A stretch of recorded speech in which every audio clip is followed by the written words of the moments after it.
Olá, boa noite. Prédio incendiado na Jatiuca, que resultou na morte de uma pessoa, começa a ser periciado. Este é um dos nossos destaques e veja também. A audiência pública discute situação de imóveis abandonados em Maceió. Padaria do Conjunto Peixoto é assaltada pela sexta vez. E pacientes com fibrose cística e Alzheimer denunciam falta de medicamentos. Você vê agora no Jornal do Estado.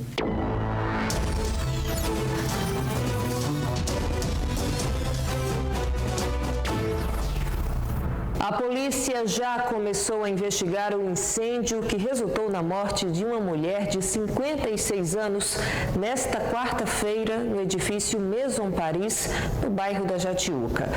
Hoje foi feita perícia no local e os moradores do prédio serão ouvidos pelos policiais. É no 2º Distrito Policial onde vão ficar concentradas todas as informações referentes ao incêndio. O delegado que comanda as investigações tem 30 dias para entregar o laudo.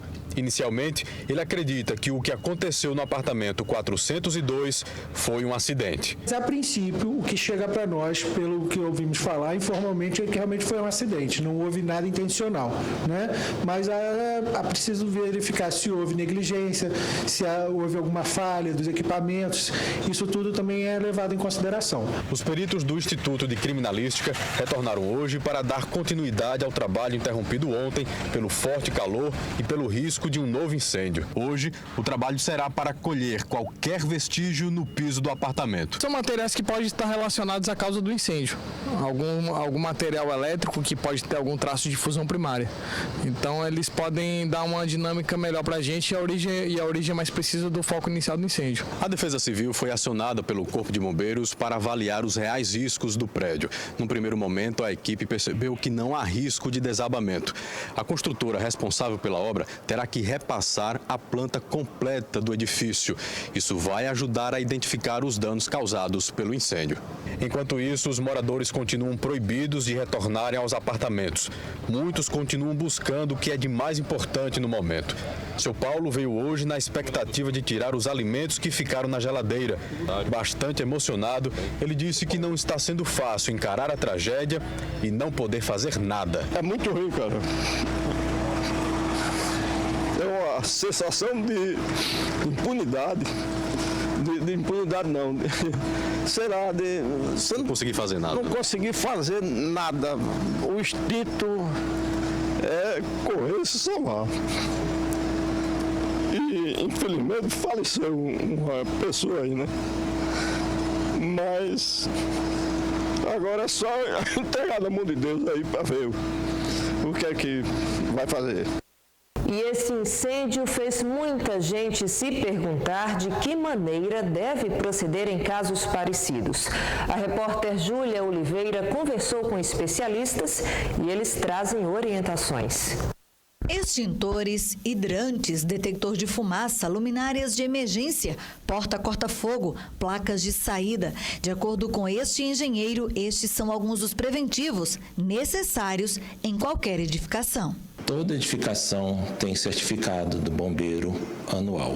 Então, é importante que toda edificação, que todos os síndicos estejam atentos ao vencimento do seu AVCB e façam a renovação ao bombeiro, porque é nessa época que todo o equipamento é testado, toda a rede hidrante de alarme é testada pelo Corpo de Bombeiros e ele é o órgão competente para informar se está tudo de acordo. O incêndio que ocorreu em um prédio da Jatiuca e deixou uma pessoa morta na última quarta-feira acendeu um sinal de alerta sobre a importância da prevenção. Segundo o Corpo de Bombeiros, o prédio foi construído em 2006 e a última vistoria foi em 2008. O edifício precisava de adequações, como janelas de ventilação, por exemplo. Algumas manutenções elas não são realizadas, alguns detalhes que podem ter passado despercebido não foram verificados novamente. Então, essa latência, esse tempo, ele traz esses problemas na hora do combate. Uma outra questão importante nos momentos de pânico é a conduta de evacuação e salvamento. De acordo com o Major Cavalcante, os moradores devem evitar os elevadores e os andares altos. A orientação é descer e usar sempre as escadas. Na construção de um edifício de vários andares, a escada ela é idealizada para que seja uma rota segura. Já o elevador não. O elevador, se faltar energia ou se a energia ela for cortada por segurança durante o incêndio, o elevador vai parar e a pessoa que estiver dentro ela vai ficar presa, né, com um risco maior. Mudando de assunto agora, uma audiência pública realizada nesta quinta-feira discutiu a situação dos imóveis abandonados aqui em Maceió. A mesa foi composta de autoridades e representantes do poder público. A audiência pública, realizada na Câmara Municipal, teve como objetivo abordar os riscos e propor uma solução para os imóveis e construções abandonadas. O risco que esses prédios apresentam é, primeiro, o desabamento, né? Colocando em risco a vida de pessoas com pouca condição econômica que usam aquilo ali como habitação. Então, eles correm risco do prédio sofrer um desabamento. Ali, como não tem vigilância nem segurança, é sede também de usuários de droga, né? Animais peçonhentos podem estar ali habitando e, inclusive, o próprio mosquito Aedes aegypti. E nós vamos entrar agora na quadra chuvosa, né? E temos que nos preocupar com a dengue, a chikungunya, né? E o Zika vírus, que são transmitidos pelo mosquito. E a única forma de a gente tratar disso aí é prevenção. Eles podem pertencer a particulares ou até à União, mas juntos engrossam a triste estatística de perigo para toda a sociedade. São imóveis na orla e também por toda a cidade e que estão em ruínas. Lixo por toda parte, ferros expostos e criadouros de mosquitos. Um local propício para todo tipo de doença. O número de imóveis abandonados é grande. A fiscalização do município realizou no ano passado um levantamento dos imóveis inacabados e obras abandonadas, e o número preocupa. Nós temos um levantamento fechado até 2018, até 31 de dezembro de 2018, de 491 imóveis detectados pela fiscalização da Secretaria de Desenvolvimento Territorial e Meio Ambiente, notificados, muitos embargados e outros tantos judicializados, tá? Obras irregulares, né, na grande maioria das vezes, casas, imóveis fechados. Diante disso, esse número deve estar maior. A gente estima hoje pelo menos 500 imóveis, digamos assim, ou obras inacabadas. Um dos pontos abordados na audiência é o reaproveitamento dos imóveis como alternativa de moradia popular. Segundo o presidente do Conselho de Arquitetura e Urbanismo, toda a sociedade será beneficiada. Eles estão numa área bem localizada, dotada de infraestrutura e que, na verdade, poderia ser utilizado por essa população que tem interesse de ocupar esses prédios como habitação. E, por outro lado, eles serviriam também como um instrumento importante de requalificação e de valorização dos centros. As capitais precisam de habitação nas suas áreas centrais para que se torne, tenham vida e faça com que elas sejam valorizadas, essas áreas, né, que têm, como falei, importância para a cidade. 2 pessoas foram presas em flagrante com drogas sintéticas em Maceió. O Adson Correia conversou com o delegado responsável pela investigação e nos atualiza a respeito do assunto.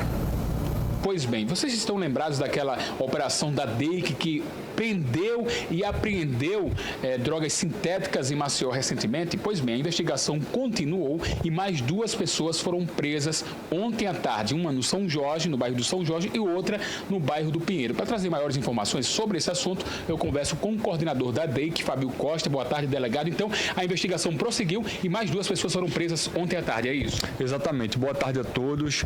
A investigação continuou no sentido de tirar de circulação traficantes que comercializam drogas sintéticas. Tem como público-alvo, geralmente, jovens da classe média e da classe alta aqui de Maceió. 2 pessoas foram presas em flagrante. Uma delas foi o Marcos Queiroz da Silva, de 24 anos, e o outro, Eugênio Arthur Torres Gaia, de 36 anos. As prisões se deram no bairro do Pinheiro e do São Jorge. E com os indivíduos apreendemos uma grande quantidade de maconha dita natural, que é um produto ilícito mais caro.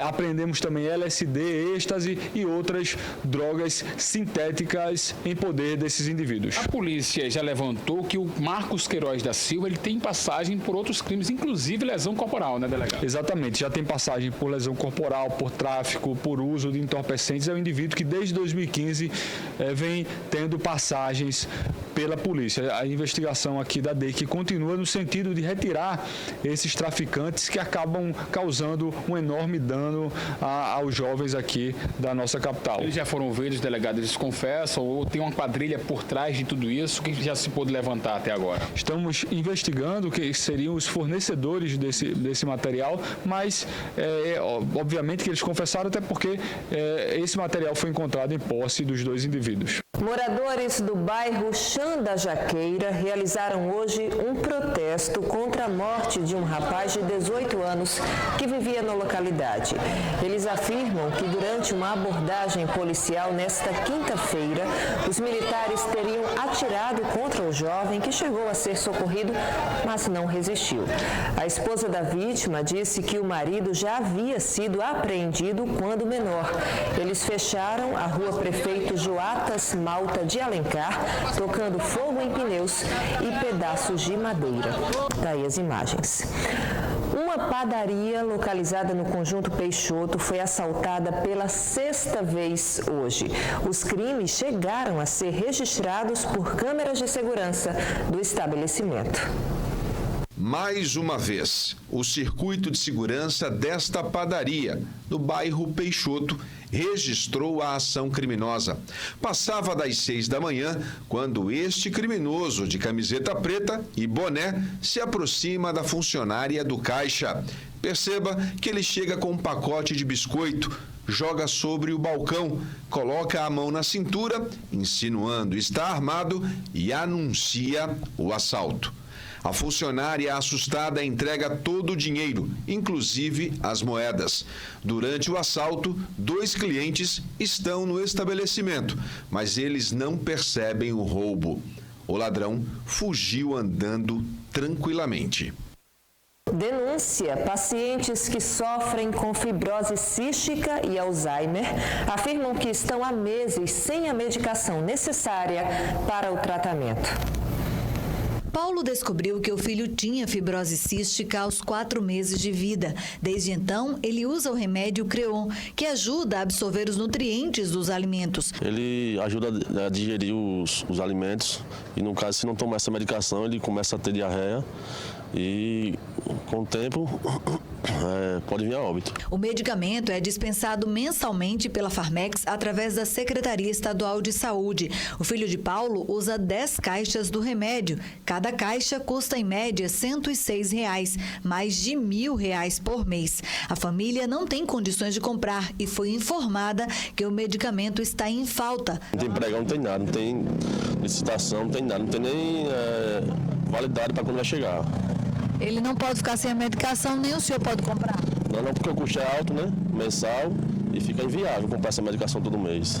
Seu Cícero enfrenta o mesmo problema. A filha dele tem 21 anos e usa 20 comprimidos por dia. Seu Cícero está desesperado. É difícil para nós que somos pais e também fica difícil. Cada dia mais o negócio se complica e nós queremos uma posição do nosso Estado, né, do governo ou de uma pessoa responsável por o caos, né? Preocupados com a situação, os pais vieram até a Secretaria Estadual de Saúde e foram informados que o Creon de 25 mil usado no tratamento de jovens e adultos foi licitado no dia 5 de maio, mas não tem previsão de chegar. Já o Creon de 10 mil usado no tratamento de crianças sequer foi solicitado. A fibrose cística é uma doença grave, sem cura e provoca alterações nos pulmões, pâncreas, fígado e intestino. Segundo a Associação Alagoana de Pais e Amigos das Pessoas com Fibrose Cística aqui no estado, são 31 pacientes que necessitam do medicamento. Eles fazem um apelo. É um medicamento muito caro e quando se trata, se fosse uma caixa, tudo bem, mas quando se trata de 20 caixas de comprimido por mês, se torna muito caro, né? Daria aproximadamente R$2.000 por mês, né? Impossível no seu caso. Impossível, com certeza, né? Outra doença que depende de tratamento e controle é o Alzheimer. Seu José Alcântara tem 73 anos e teve o diagnóstico há 4. Ele usa um adesivo, o EP15. Há mais de um ano, a Farmex não tem o medicamento. A família já não sabe o que fazer para controlar as crises. Também resolveu denunciar. Há um ano, a gente todos os meses está aqui perguntando, verificando, apertando a ficha e infelizmente nada. Todo esse tempo sem a medicação, como é que tem sido para controlar as crises que ele tem? Muito difícil, muito complicado. E não temos nenhuma assistência, né? Não temos nada que venha dizer assim, vamos resolver. Infelizmente é sem resposta.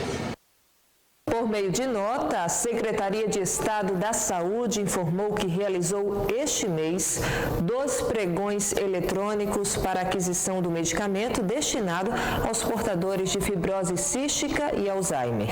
A CESAL disse ainda que os fornecedores têm até 30 dias para entregar os medicamentos. No próximo bloco, a gente fala da conquista do Fortaleza, que se tornou campeão da Copa do Nordeste. É já já.